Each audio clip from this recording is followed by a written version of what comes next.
Let's look at some words that English learners often confuse. Watch this video so you don't make the same mistakes.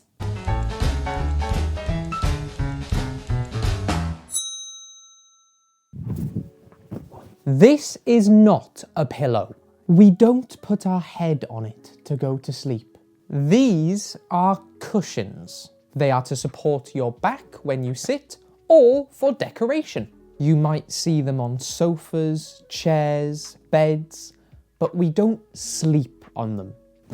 This is a pillow. We use it to go to sleep.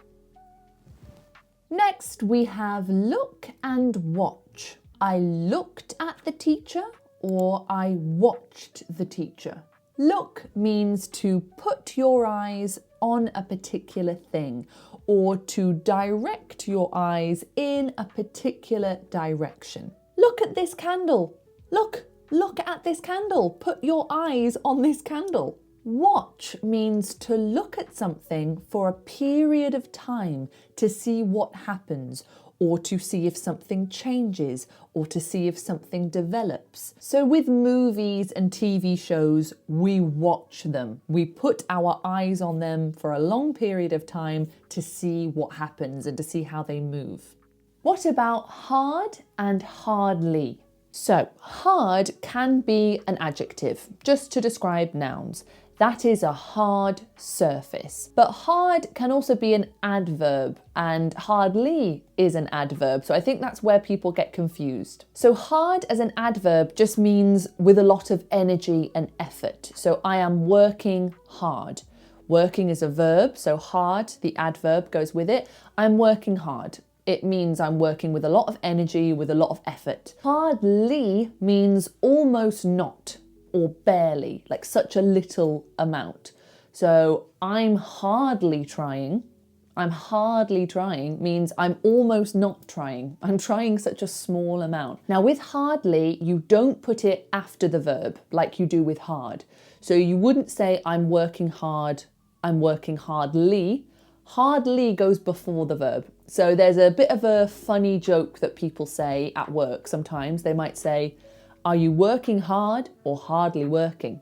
And that's a good way to remember it. So working hard, I'm working with lots of energy. Hardly working, I'm chilling. I'm having a great time. I'm not doing anything. So see how that goes differently. So you go working hard after the verb or hardly working. Hardly goes before the verb. Now this one I hear all the time. I often hear my students say, I grow up my children. Now that is impossible. I can grow up. Growing up is something you do yourself. Growing up is going from a baby to a toddler, to a child, to a teenager, to an adult. It's getting bigger, it's aging, growing up.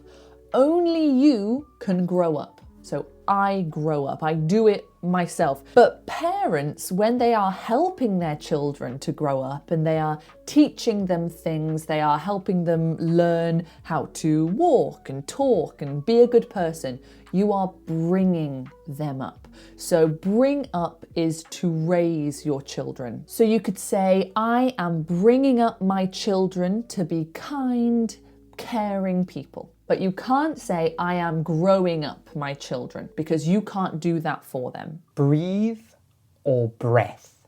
Breathe is the verb. For this, we use the voiced TH sound. Breathe.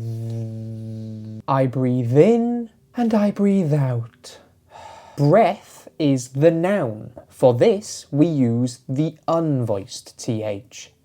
Breath. We breathe in, but we take a breath. What about these two words? Good and well. I hear this all the time. So I hear stuff like, she speaks English good, or he sings good, or I did good. Now this is actually common in American English, but it's not actually correct. It's wrong. Grammatically speaking, if you are using a verb, then you have to use well, because well is an adverb. So she sings, sings is a verb, so we say she sings well. He speaks English well, because speaks is the verb that you're talking about. He dances well. I did well, because did is a verb. You did so well. Good is an adjective. We use it to describe nouns. That is a good burger. This is a good movie. That was a good TV show. So good, use it for nouns, and well, use it for verbs. Next up, we have hear and listen. This is similar to look and watch. Hear simply means to have sound reach your ears. And normally it's something that was unexpected. Can you hear that? Can you hear that? I didn't choose to hear that, but I heard it. Or, oh, I can hear the sound of angels. The sound has reached my ears. I can hear that sound. It's normally unexpected.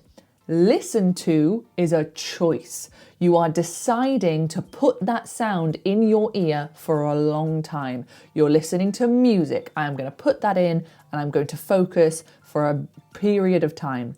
I am listening to my teacher.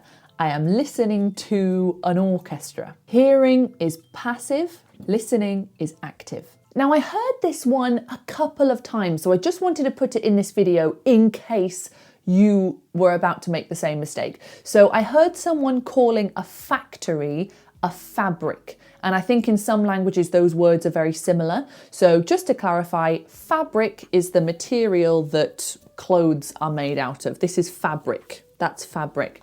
A factory is where you make things. So the clothes factory made me a lovely cardigan out of this fabric. Now this one, I think I hear this mistake every single English lesson that I teach. Maybe not every single one, but at least 80% of them. And it's serious and series. All the time I hear this. My students say, my favourite TV series is Breaking Bad. Now this is purely a pronunciation mistake because I know that my students don't confuse these two words. They are just saying it incorrectly. So serious, adjective, to not be funny about something, to be very serious. But a TV series, it's 2 syllables and it's pronounced series, series. So the second syllable is like rees. R-E-E-Z, rees. So say it with me, ready? TV series, TV series. You got it. Next up, teach and learn. To teach is to give and share information with others, but to learn is to gain knowledge. So we can't say, my teacher learned me this. We have to say, my teacher taught me this. I am teaching you 2 + 2 = 4, and you are learning maths. Now, I don't care what level you are, you need to listen to this one because this one always people get wrong. Say and tell. So tell, you have to be telling someone. You can't just tell. You can't say, I told, I love my job. You can't say that. You have to say, I told him I love my job. Or I told her I love my job. Or I told Sarah I love my job. You can't just say it without anyone receiving it. She told me that I need to help more, whatever. Say, you don't need to say who is receiving the message. You can just say, I said, I hate my job. I said, you need to help me more. I said I didn't like it. So with tell, you have to have someone receiving it. With say, you don't. Next, we have present and present. This is the same word in spelling, but the stress is different. So if it's the verb, we say present. We put the stress on the second syllable if you're using it as a verb. I present to you this award. Congratulations. So if you give something to someone in quite a formal way, you are presenting them with something. The thing that you receive from somebody else is a present, which is a noun. Present. Thank you for this present. That's so nice. So if it's the noun, the thing, we put the stress on the first syllable. The adjective as well, to be present, that's also putting the stress on the first syllable. So being present is about not being distracted, being here in the moment. I am present today. I want to be present. So we only do present if it's a verb. Oh, this is a good one. Fun and funny. All the time I hear this one still. So if something is fun, you are enjoying it, it's making you feel happy, you're having a good time. The roller coaster was so fun. I enjoyed it. It was great. Funny is just about ha ha ha.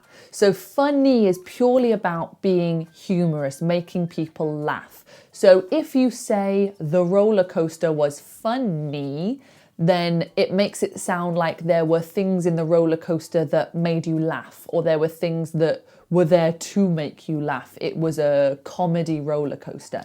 So funny is just about laughing and comedy. Fun is about enjoying yourself and having a good time. This one I hear all the time. This one is so common. Scary and scared. All the time I hear this. So to be scary, adjective, is to make someone feel scared. Rah, I am scary. Bleh, bleh. That is a scary movie. There was a ghost and a killer in that movie. It was scary. Ah! You feel scared. That is scared. I watch a scary movie. It makes me feel scared. So make sure that you don't say, I was scary. Because if you say I was scary, it sounds like you were going bleh, bleh, bleh. But I was scared. I was scared. So scary, making someone feel scared. Scared is the feeling. Now these two words, even native speakers mix them up. I hear native speakers getting this wrong. This is one of those annoying things that I hear that makes me go, oh, why are you saying that? So we have borrow and lend. So all the time I hear native speakers and learners say, can you borrow me a pen? Can you borrow me a pen? Incorrect. So to borrow means to take something from somebody and have it for a short time and then give it back. So can I borrow your pen? Can I have it for a bit and then I will give it back? Lend is what the other person is doing. So if I borrow your pen, the person who gave me the pen is lending it to me. So I will lend you my pen. You can have it for a short time, but then I want it back. I lend him a pen. I borrow a pen. Don't mix those up. And there you go. I hope that was useful for you. If you enjoyed it, please give it a like and please subscribe. If you want to see our amazing English courses, go to smashingenglish.com. You can also be a member of this channel where you get lots of bonuses and perks and benefits. It's great. So click on the join button if you want to become a member. Thank you again so much for watching and I'll see you next time. Ta-ta!